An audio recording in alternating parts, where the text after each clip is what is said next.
سبحانك اللهم لا أحصي ثناء عليك أنت كما أثنيت على نفسك اللهم صل على سيدنا محمد وعلى آل سيدنا محمد وبارك وسلم اللهم صل على سيدنا محمد وعلى آل سيدنا محمد وبارك وسلم اللهم صل على سيدنا محمد وعلى آل سيدنا محمد وبارك وسلم اما بعد فاعوذ بالله من الشيطان الرجيم بسم الله الرحمن الرحيم جنات عدن يدخلونها يحلون فيها من أساور من ذهب ولؤلؤا ولباسهم فيها حرير وقالوا الحمد لله الذي أذهب عنا الحزن إن ربنا لغفور شكور الذي أحلنا دار المقامة من فضله لا يمسنا فيها نصب ولا يمسنا فيها لغوب وعن أبي هريرة رضي الله تعالى عنه قال قال رسول الله صلى الله عليه وسلم إذا عظمت أمتي الدنيا نزعت منها هيبة الإسلام وإذا تركت الأمر بالمعروف والنهي عن المنكر حرمت بركة الوحي وإذا تسابت أمتي سقطت من عين الله. میرے انتہائی عزیزوں، بزرگوں، جماعت علماء، اللہ ہی کا احسان، اللہ ہی کا اعزاز، اللہ ہی کی نوازش، ای سعادت بزور بازو نیستان بخشت خدائے بخشندہ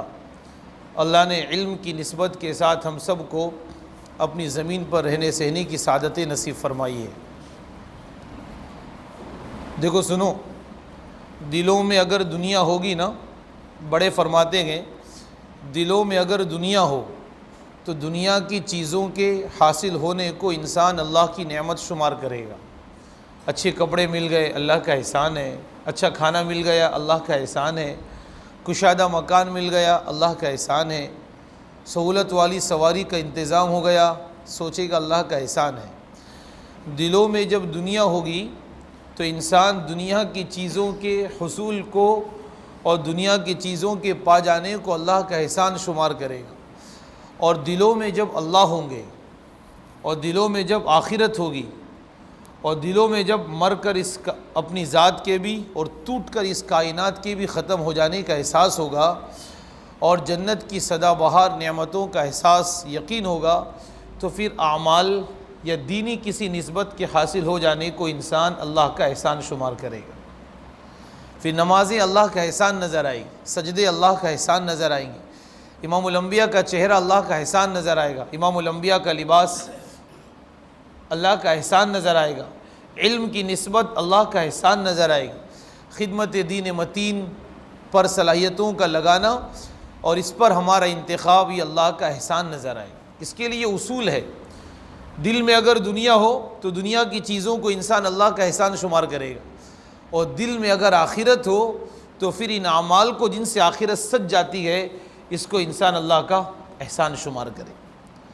قرآن کریم میں ہے پتہ اللہ کے علم و ارادے کے بغیر نہیں گرتا، کہ وہ ہے نا قرآن کریم میں ما تسقط من ورقۃ الا یعلمها، اور کائنات میں کس قدر پتے ہیں سوچو تو صحیح، بے شمار ان گنت درخت، کروڑوں اربوں کی تعداد میں اللہ کی زمین پر، اس طرف امریکہ سے لے کر آسٹریلیا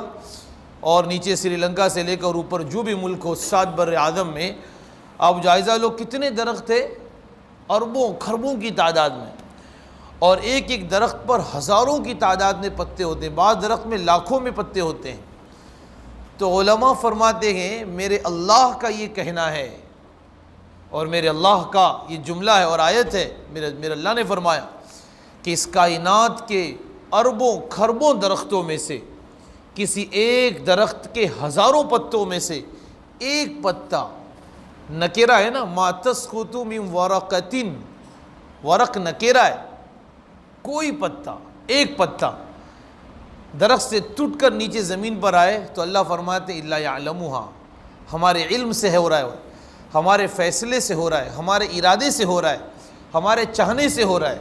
تو اس سے اندازہ لگاؤ یہ کس قدر یہ خوشی والی بات ہے، اور کس قدر ہمارے سینوں کا کھل جانا چاہیے، کھل جانا چاہیے، اور طبیعتوں میں بشاشت آ جانی چاہیے، ایمان میں قوت ملنی چاہیے کہ اس کائنات کا اتنا ادنا اور اتنا حقیر کام کہ کسی ایک درخت کے کسی ایک پتے کا ٹوٹ کر نیچے گر جانا اللہ کی زمین پر اللہ کے علم و ارادے کے بغیر نہیں ہوتا، تو میرے آپ کا مدرسے میں پڑھنا، میرے آپ کا سند فراغت حاصل کرنا، پھر اللہ ہی کے لیے دنیاوی و وقت کی اوقات گزاری کے اعتبار سے مشغولی دین کی توفیق اور سعادت کا ہو جانا، علم کی نسبت کا ہمارے ساتھ لگ جانا، امامت جیسا عظیم الشان تحفہ اور انعام، بڑی نعمت اللہ کی، اس سعادت کا حاصل ہو جانا، امت کے وہ بچے جن کے ذمہ فرائض کا علم ہے ماشاءاللہ ان کو لے کر بیٹھ کر آخرت کے اعتبار سے ان کو تیار کرنا، ان کے اخلاق کی فکر، ان کے ایمان کی فکر، ان کے اخلاص کی فکر، ان کے ماں باپ کی خدمت کے جذبے، دین کی جذبے، اللہ اور اس کے رسول کی عظمت، آخرت کی فکر، جنت کا شوق، جہنم کا خوف، یہ ساری خوبیاں ان طلباء کے اندر پیدا کرنا، پھر یہ دعوت کا عظیم اور عالی کام۔ سوچو تو صحیح یہ کیسی بڑی بڑی نعمتیں ہیں، تو اندازہ لگاؤ ایک پتا جب اللہ کے علم و ارادے کے بغیر ٹوٹ کر نیچے زمین پر نہیں آتا، تو ہم تمام کو یہ تمام نسبتیں حاصل ہو جانا، یہ شہنشاہ دو جہاں اللہ واحد جس کے بغیر کچھ نہیں ہوتا، اس کے علم و ارادے کے بغیر میرے دوستو یہ نسبتیں ہم سب کو کیسے حاصل ہو سکتی؟ وہ پتا گرنے میں اللہ کے علم میں ہے، تو کہ ہم سب اللہ کے علم میں نہیں سوچ سکتے ہیں ایسا؟ سوچو تو صحیح، ایک بیوی کے یہاں پر شہد پانی پی لیا، دوسری چند بیویوں نے کہہ لیا کیا پی لیا یا رسول اللہ؟ ہمارے نبی نے قسم کھا لی کہ اللہ میں کبھی نہیں پیوں گا، میں قسم کھاتا ہوں۔ یہاں ایک بیوی، وہاں دوسری بیویاں، اور تیسری کوئی اور نگاہ تھی جو اس سارے مجلس اور محفل اور زبان سے نکلنے والے جملوں کو دیکھ رہی تھی، اور وہ نگاہ اللہ کی تھی۔ اللہ نے فرمایا یا ایھا النبی لم تحرم ما احل اللہ لک، تو معلوم ایک نگاہ ہے جو سب پر نظر رکھی ہوئی، تو اس کے لیے ہم سب کو بہت خوش ہونا چاہیے، سعادت ہے، فضیلت ہے، اللہ کا احسان ہے۔ دنیا کے دینے میں اللہ کی کوئی تقسیم، اللہ کا کوئی، دیکھو سنو، دنیا کے دینے میں اللہ کا نظام اپنے پرائیوں کا نہیں ہے۔ عدیم زمیں سفر عام اوس، چے دشمن بری خان یغما چے دوست، یہ زمین پر اللہ فرماتے ہیں دوست دشمن دونوں برابر ہے۔ عدیم زمیں سفر عام اوس، یہ بوستان کا شعر ہے، پڑھے نا گلستہ بوستہ، یہ عجیب و غریب کتابیں الحمدللہ شیخ ساجد رحمانی لکھی ہے، تو فرمایا یہ زمین اللہ کا دسترخوان ہے، اور اس دسترخوان پر اللہ کے دوست و دشمن سب برابر ہے۔ اب دیکھو ایسا ملے گا بیچارے کے پاس اللہ ہی کو نہیں پہچانتا ہے، جن کو اللہ نے اولئک کالانعام بل ھم اضل کہا، یہ آوارہ جانور ہے۔ کافروں کو جو اللہ کی زمین پر اللہ کو نہیں پہچانتے، ان کی صحیح تعریف اللہ نے جو کی قرآن کریم میں بے منزل بے مقصد ہونے کے اعتبار سے، اولئک کالانعام بل ھم اضل، یہ جانور بلکہ جانوروں سے بدتر۔ اس کا مفہومی ترجمہ علماء مفسرین فرماتے آوارہ جانور، آوارہ جانور، اس کو ایک تو جانور ہی بیچارہ کیا بیوقوف تھا، پھر اب وہ آوارہ ہو گیا، اس کی اور سنک گئی تو وہ کتنا نقصان پہنچائے گا۔ تو جن کو اللہ نے آوارہ جانور کہہ دیا ان کو بے حساب اللہ رب العزت نے عطا فرمایا۔ امی جان عائشہ کا جو کمرہ ہے، علماء فرماتے ہیں اگر آپ مدینہ منورہ کی تاریخ پڑھو اور مسجد نبوی کی تاریخ پڑھو اور ازواج مطہرات کے جو مکانات مسجد نبوی سے متصل بنائے گئے تھے اس کو پڑھو، اس میں سب لکھا ہوا ہے۔ تو لکھا امی جان عائشہ کا جو کمرہ بنایا گیا تھا نا، وہ اتنا مختصر تھا کہ سر اگر اس دیوار کو ٹچ ہو جاوے تو پیر سامنے والی دیوار سے متصل ہو جاتا تھا۔ سوچو تو صحیح، عرش جس نبی کی گردن نہ دیکھ سکا، اور نور کے پردے جس نبی کے پیچھے رہ گئے، اور اللہ جس نبی کے سامنے آیا، اور اللہ نے سامنے آ کر جس نبی کو کہا السلام علیک ایھا النبی، مقام محمود جنہیں ملا، مقام وسیلہ جنہیں ملا، حوض کوثر کا جو مالک بنایا گیا، جنت میں کوئی نبی ان سے پہلے داخل نہیں ہو سکتے ہو، ان الجنت حرمت علی الانبیاء حتی ادخلھا، روایت میں الفاظ ملتے ہیں جب تک میں داخل نہ ہو جاؤں کوئی نبی بھی جنت میں داخل نہیں ہو سکتے ہیں۔ اندازہ لگاؤ ایسا مقام جنہیں ملا، وہ ان کا گھر، اور پھر عورت کون ہے؟ ہماری ماں، ایک کروڑوں پتی باپ کی بیٹی، سیدنا ابوبکر صدیق رضی اللہ تعالیٰ عنہ کی بیٹی، جن کا کاروبار امپورٹ ایکسپورٹ، ایسے عزت دار کہ حرم کی دیوار کو مکہ کے ان چند لوگوں کو ٹیک لگا کر بیٹھنے کی اجازت تھی، چند شرفا، اور چند سردار اور چند باعزت اور حیثیت والے، ان میں سیدنا ابوبکر صدیق کا مقام ہے زمانے جاہلیت میں، جو حرم کی دیوار کو ٹیک لگا کر بیٹھتے تھے، بلاوے تو لوگ آ جاوے، بولنے لگے تو ہر کوئی کام چھوڑ کر سننے لگے، کھڑے ہو جاوے تو مجمع ان کی ارد گرد جمع ہو جاوے۔ یہ زمانے جاہلیت میں سیدنا ابوبکر صدیق کے بارے میں لکھا ہوا ہے۔ ایسے باپ کی بیٹی اسپورٹ انپورٹ فرما رہے ہیں۔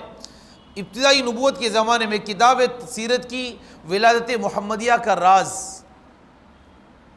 بہت اہم کتاب ہے اور عجیب و غریب منطقی کتاب ہے، سیرت پر بہت اہم، اس کو پڑھنا چاہیے۔ اس کتاب میں لکھا ہے کہ وہ ابتدائی ایام جنہوں میں امام الانبیاء نے نبوت کا اعلان فرمایا تھا مکہ مکرمہ میں، ان ابتدائی دنوں میں حضرت ابوبکر صدیق مکہ مکرمہ میں نہیں تھے، مال تجارت لے کر یمن گئے ہوئے تھے، یمن میں موجود تھے۔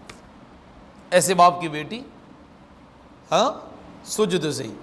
جن کی عزتوں اور پاک دامنیوں پر قرآن کریم کی آیتیں نازل ہو، اس کی پاک دامنی پر قرآن بولے، اللہ بولے، لولا اذ سمعتموہ قلتم ما یکون لنا ان نتکلم بہذا، کیسی سخت آیت، سبحانک ھذا بہتان عظیم، یعنی اللہ فرما رہے یہ بیوی ہے اور یہ نبی ہے، ان کا جو کمرہ ہے، فرمایا سر اگر اس دیوار کو ٹچ ہو جاوے تو پیر سامنے والی دیوار سے ٹچ ہو جائے، گھر کی لمبائی اور چوڑائی میں امی جان عائشہ فرماتی ہے کہ رات میں اگر نماز پڑھے نا، رات میں اللہ کے نبی جو نماز فرماتے ادا فرماتے تو میں لیٹی رہتی، مثال کے طور پر قبلہ اس طرف ہے، ہم لوگوں کا سر اس طرف ہے،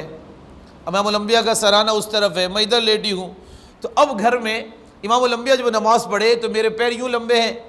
تو فرماتی ہیں کہ رکوع کے بعد جب آپ سجدے میں جانا چاہتے تو میرے پیروں کے پھیلے رہنے کی وجہ سے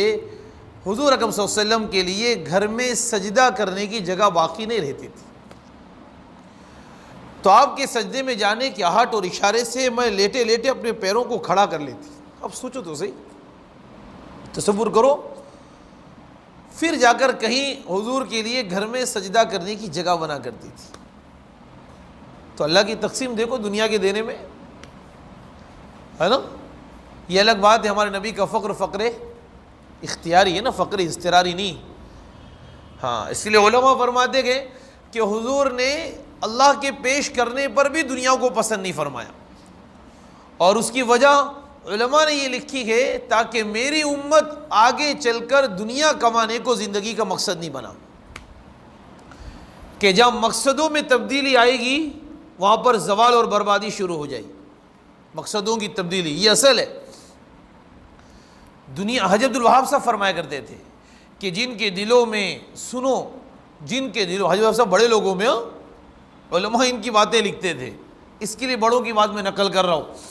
فرمایا جن کے دلوں میں دنیا کی عظمتیں ہوگی اللہ ان کو نبوت والی محنت کے لیے قبول و منظور نہیں فرمائی۔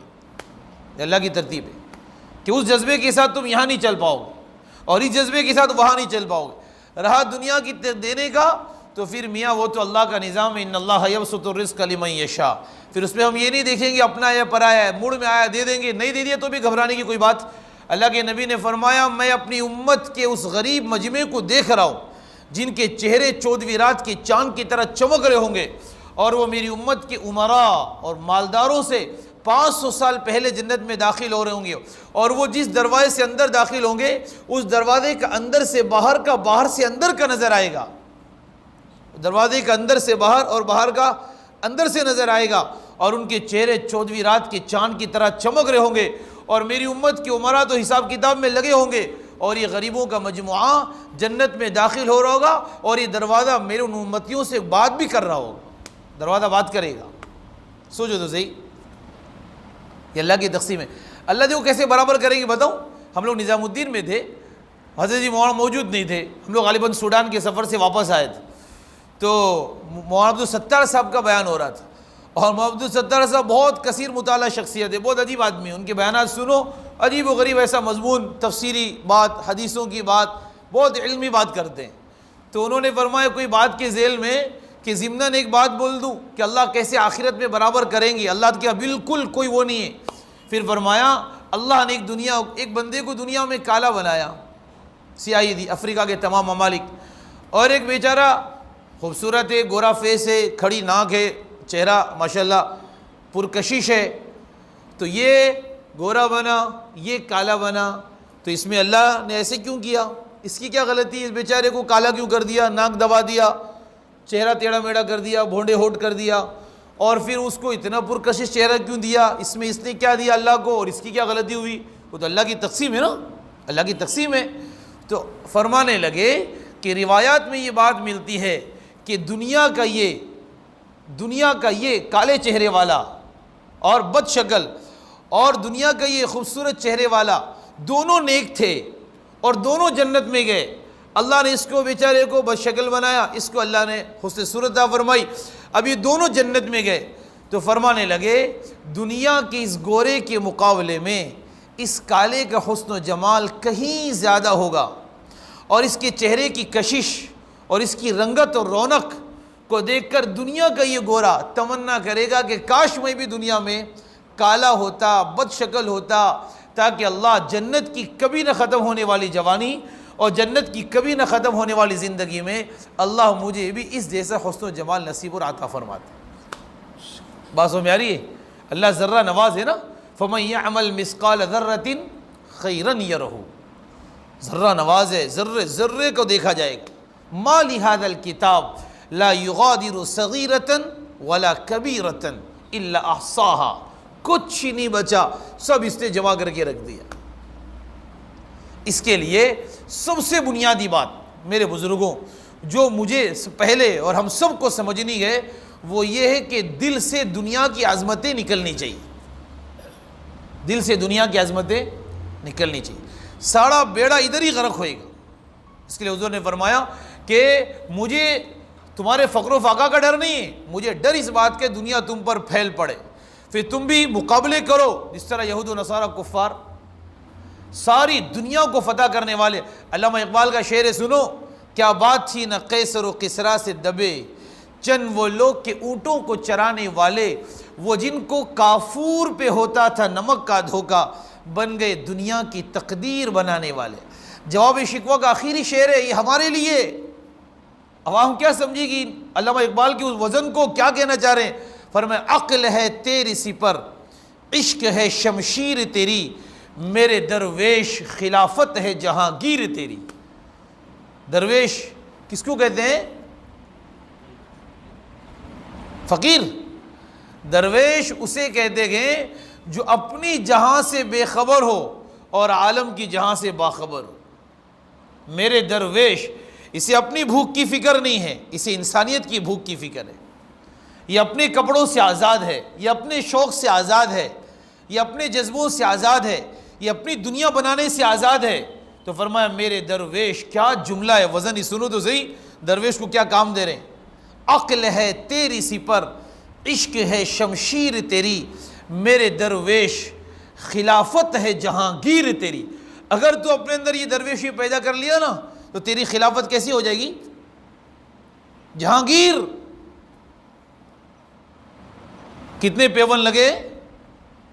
اور حکومت 22 لاکھ۔ علی میاں ندوی نور اللہ مرقدہ نے ایک کتاب لکھی ہے ماذا خسر العالم بانحطاط المسلمین، بڑی اہم وزنی کتاب ہے یہ۔ اردو میں اس کا ترجمہ بہت اہم ایک کتاب، کیا نام اس کا، انسانی دنیا پر مسلمانوں کے عروج و زوال کا اثر۔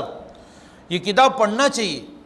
حضرت علی میاں ندوی رحمۃ اللہ علیہ یہ مفکر اسلام ہے، متبحر علماء میں، تاریخ پر عجیب و غریب نظر، تاریخ دعوت و عظیمت پڑھو تو صحیح۔ ایسے وزنی لوگ ہیں، ایسے نباز لوگ ہیں۔ انہوں نے ایک کتاب لکھی،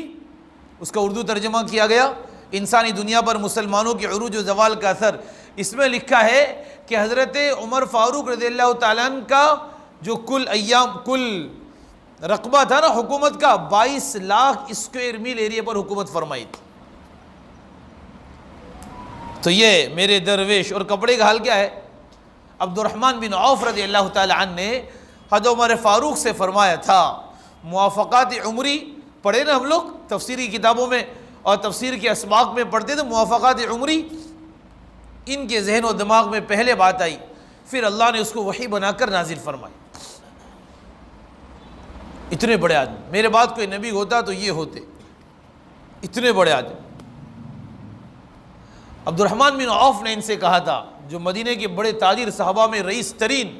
کہنے لگے تھوڑا سا کپڑے بدل لیجئے، سواری چینج کر لیجئے، خدام کو ساتھ لے لیجئے، تاکہ آپ دنیا کی سب سے رویل فیملی کے پاس جا رہے ہیں، بیت المقدس کی چابی ان کے دنیا کے سب سے رویل لوگ ہیں لوگ، ہاں ان سے بڑا دنیا میں اس سے بڑی کوئی فیملی نہیں، پوری دنیا کو یہ لوگ مینیج کرتے ہیں،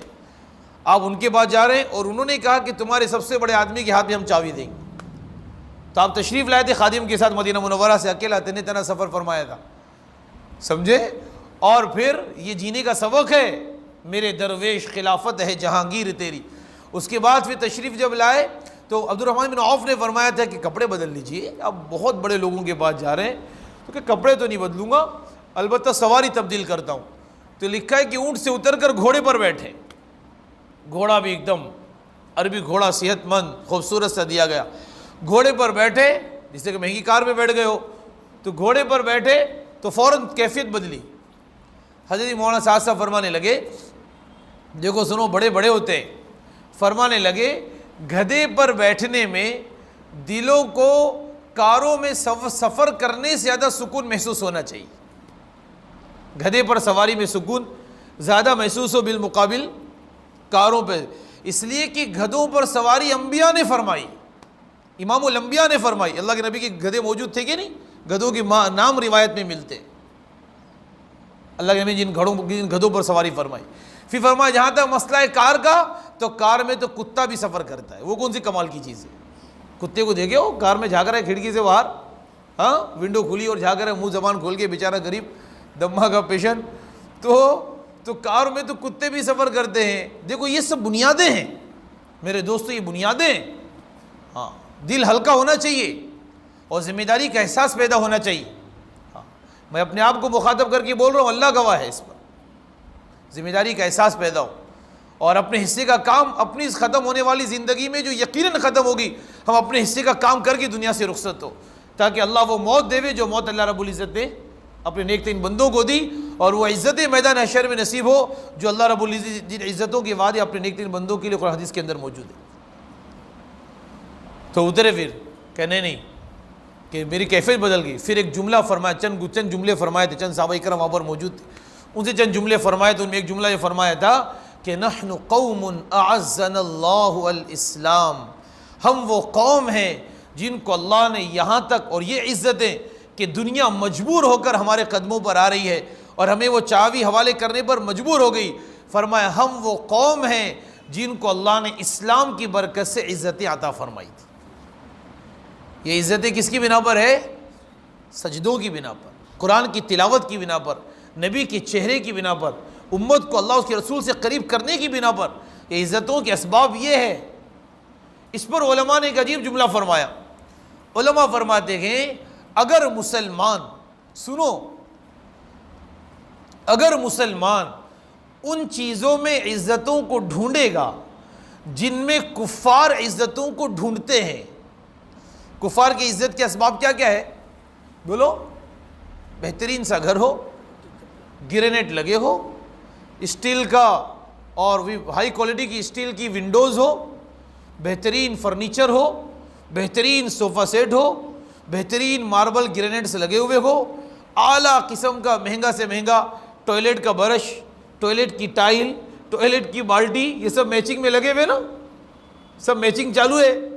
ٹوائلٹ کا برش، ٹوائلٹ کی ٹائل اور پھر ٹوائلٹ کی بالٹیاں،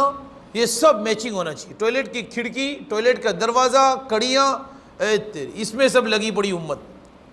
اعلیٰ قسم کا، اور پھر باہر نکلے تو پھر نل ایسا دیکھے تو کھلے،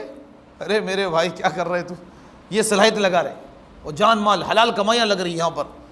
بے پناہ حلال کمائیاں لگ رہی، پھر ایسا میچنگ، یہاں بیٹھے تو وہاں تک سب ایک جیسا دکھنا چاہیے۔ یہ کفار ان میں عزت سمجھتے،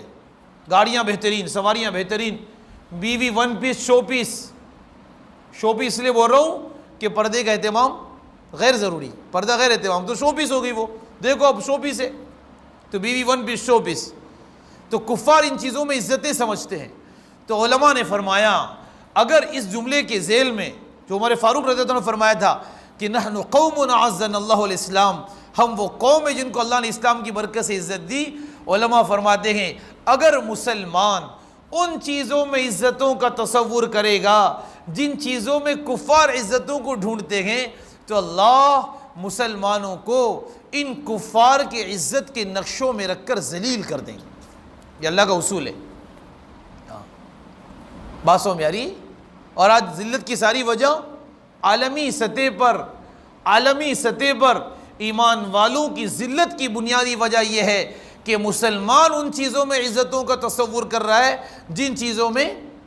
صحابی رسول کے ہاتھ سے لقمہ گرا، شاہی دسترخوان پر موجود تھے، پڑوس میں بیٹھے ہوئے نے مارے، کیا اللہ کے بندے کھانا کم ہے، تم یار کیا کر رہے ہو؟ تو کہنے لگے جملہ زور سے چیخ کر کہ اترک سنت حبیبی لہؤلاء الحمقاء، ارے ان بیوقوفوں کی وجہ سے میں میرے نبی کی سنت کو چھوڑ دوں گا؟ یہ صحابہ کا اندر کا معیار دیکھو آپ۔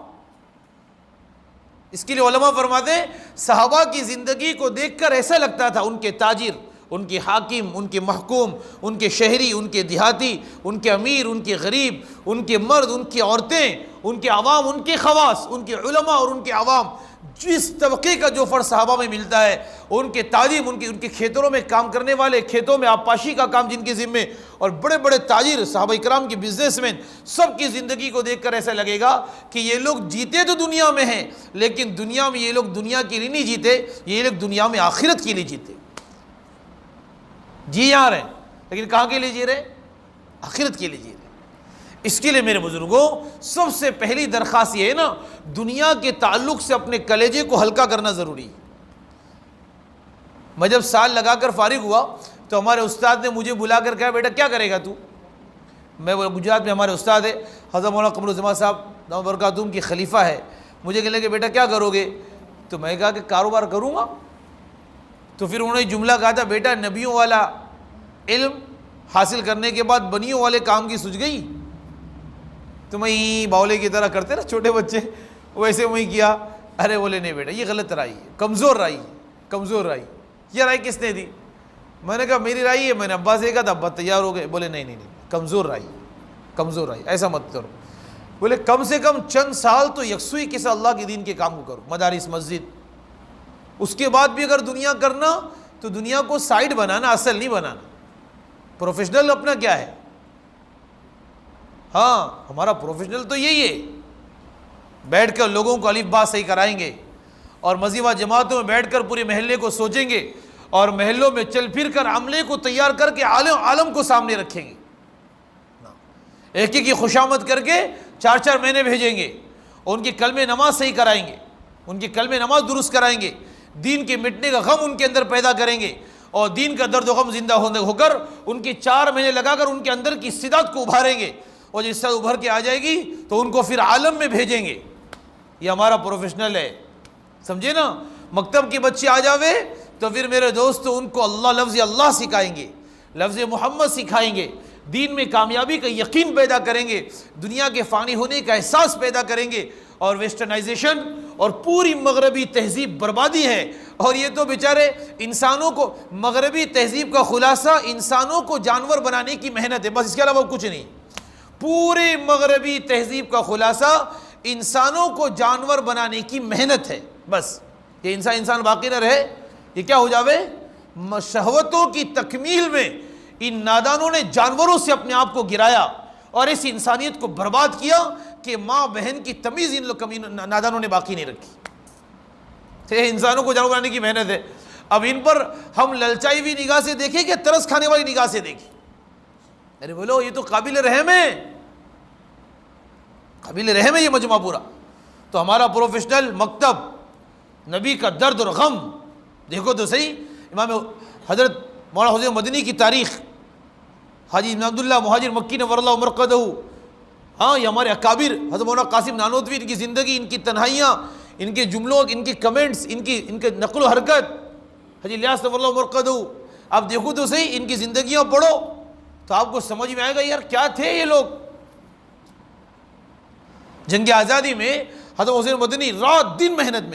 میں نے خود حضرت مولانا مدنی دامت برکاتہم سے بیان میں سنا تھا گجرات میں کہ والد صاحب 14 دن غالباً 14 یا 18 دن نہ رات میں سونے ملا نہ دن میں سونے ملا، اتنا بوجھ، اور رات دن کے کام، ادھر تقاضا ادھر تقاضا، ادھر سے ادھر ادھر سے ادھر، 18 دن تک پلک جھپکنے کا موقع نہیں ملا. اور ایک مرتبہ مجمع کو بٹھا کر سمجھا رہے تھے، بیان کے دوران کہنے لگے بھائی دیکھو 18 دن ہو گئے، مجھے بالکل پلک جھپکنے کے برابر سونے کا موقع نہیں ملا، مجھے سونے کی بہت سخت ضرورت ہے، آپ لوگ ایسے بیٹھے رہو، میں تھوڑی دیر آرام کر لیتا ہوں. تو 15 منٹ کی اجازت لی، مجمع سے بیان ہو رہا ہے اور 15 منٹ کی مجھے اجازت دے دو، اور کرسی میں بیٹھے بیٹھے ایسے سر کو جھکا لیا، زبان لڑکھڑانے لگی. 18 دن گزر گئے، نہ رات سوئے نہ دن میں،